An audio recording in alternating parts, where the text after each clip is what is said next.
Halo teman-teman, pada video kali ini kita akan membahas tentang perbedaan sel hewan dan sel tumbuhan. Perbedaan antara sel hewan dan sel tumbuhan yang terbesar adalah keberadaan dinding sel pada tumbuhan.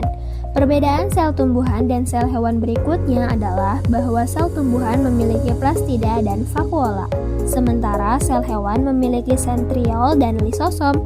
Sel tumbuhan pun cenderung lebih besar dan lebih kaku daripada sel hewan.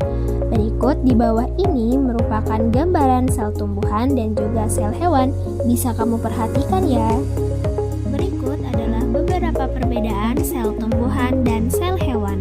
Yang pertama dapat dilihat dari dinding sel. Dinding sel hanya dimiliki oleh tumbuhan yang dimana tersusun dari selulosa, hemiselulosa, lignin pektin, dan lain-lainnya.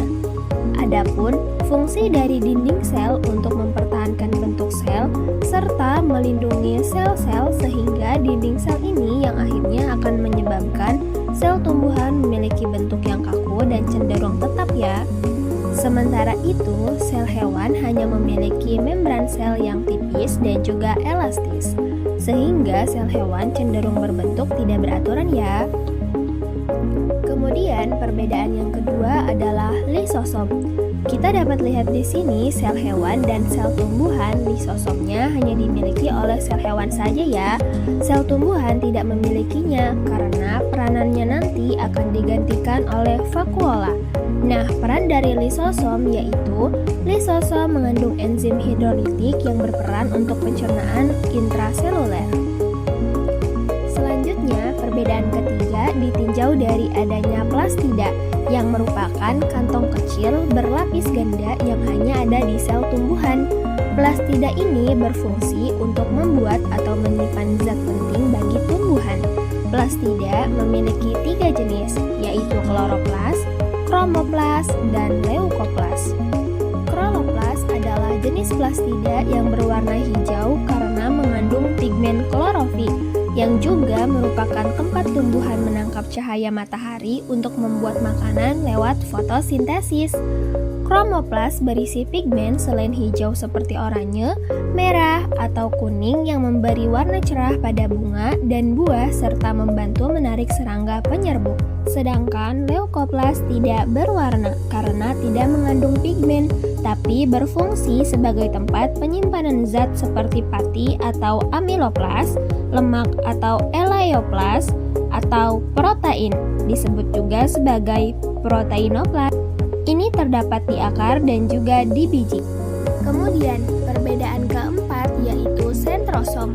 Sentrosom merupakan organel sel yang hanya terdapat pada sel hewan yang berfungsi secara aktif dalam proses pembelahan sel.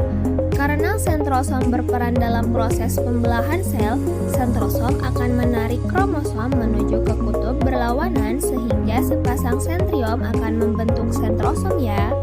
Perbedaan kelima adalah jumlah dan ukuran vakuola, di mana tumbuhan memiliki satu vakuola dengan ukuran yang besar, seperti pada gambar. Nah, semakin besar dan semakin bertambah usia tumbuhan, maka semakin besar ukuran vakuolanya, bisa menempati hingga 90% dari volume sel. Sementara sel hewan umumnya tidak memiliki vakuola. Jika ada, vakuola pada sel hewan memiliki ukuran yang sangat kecil dan jumlahnya lebih banyak, sehingga tidak berkontribusi secara signifikan pada struktur sel hewan. Selanjutnya, perbedaan keenam yaitu dari segi ukurannya, yang dimana sel tumbuhan itu ukurannya lebih besar dibandingkan dengan sel hewan. Sel tumbuhan cenderung lebih besar daripada sel hewan karena struktur dan fungsi tambahan pada sel tumbuhan, seperti dinding sel dan vakuola besar yang memerlukan ruang lebih luas. Ukuran sel tumbuhan biasanya berkisar antara 10 sampai 100 mikrometer. Sedangkan pada sel hewan umumnya hanya 10 sampai 30 mikrometer. Perbedaan ukuran ini memudahkan sel tumbuhan dalam menyimpan air, nutrisi, dan melakukan fotosintesis, serta memberikan kekakuan struktural pada jaringan tumbuhan. Adapun perbedaan terakhir yaitu sel tumbuhan. Sel tumbuhan itu bentuknya tetap dibandingkan dengan sel hewan yang bentuknya tidak tetap. Seperti pada pembahasan sebelumnya bahwa sel tumbuhan memiliki bentuk yang tetap dan kaku karena adanya dinding sel yang terbuat dari selulosa, sehingga selnya umumnya berbentuk kotak atau batang. Sedangkan sel hewan tidak memiliki dinding sel, sehingga membran selnya lebih lentur dan bentuknya bisa berubah-ubah sesuai fungsi atau kondisi lingkungan. Baiklah, itulah tadi pembahasan mengenai perbedaan sel hewan dan sel tumbuhan. Terima kasih sudah menonton dan sampai